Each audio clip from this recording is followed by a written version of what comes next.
I mean, they were marketing when they were doing that about this is how horrible it will be, and I mean the list of Tennessee, I think, had about $115 million, $120 million worth of our budget items that would be impacted. I think the other thing that we have to weigh in all that is the impact on the things that aren't part of our budget but are part of the state's economy. Oak Ridge, Fort Campbell are two big ones that stand out. I come back again, like I said today too in the speech.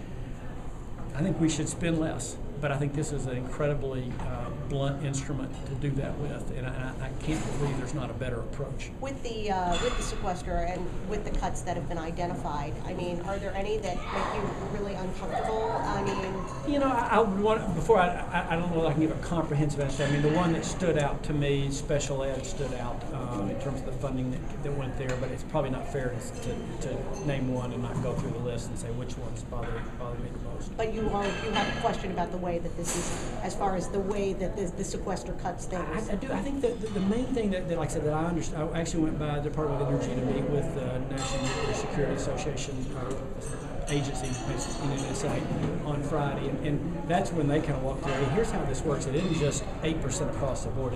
It's 8. And not 8%, then you work out the right cuts. It's 8% to every program along the way, and that's not the right way to do government. And Karen, before you got here, the governor mentioned sort of an example about Berkeley.